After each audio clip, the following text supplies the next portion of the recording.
හරි කතරගම බුත්තල පාරේ ඔහම එනකොට සද්දන්තය පාර මැද. දැන් කල්පනා කරා මොනවද කරන්න කියලා හිමිට ඉස්සරහට ගියා.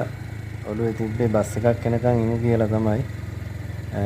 පොඩි වෙලාවක් ඉද්දි බස් එකක් ආවා. කොළඹ ඉඳන් ආපු බස් එකක්. ඒක ට්‍රිප් එකක් ආපු එකක් තමයි.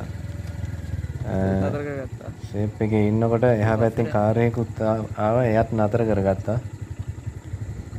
බඩු ඉන්නවා පාර මැද. කොහොමද යන්නේ කියලා තමයි කල්පනා කරුවේ.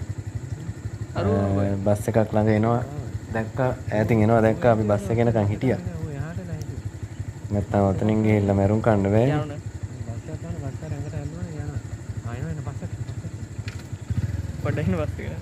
බස් එකේ අයියට ළඟට අල්ලලා කිව්වා පස්සෙන්ම තියාගෙන එන්න එපා. මේ හදිසියක් නෝ රිවර්ස් එකක් ගන්නවා කියලා. එයාත් ටිකක් බයෙන් තමයි ගියේ. මේ ඊට පස්සේ අපි දකුණු පැත්තට ෂේප් එකේ දාගත්තා. බස් එකේ පිටිපස්සෙම තියන් යන්න තමයි අයිඩියා එක තිබ්බේ.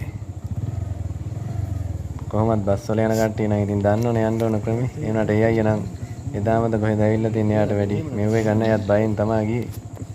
අනේ අලි ගොයියෝ. කවුද බය නැත්තේ ඇලි දැක්කම? බුත්තල කැලේ. හරි ඔය විදියට ගියා. කොහොම හරි බස් එකේ ඊට පස්සේ තියාගෙන ගියා.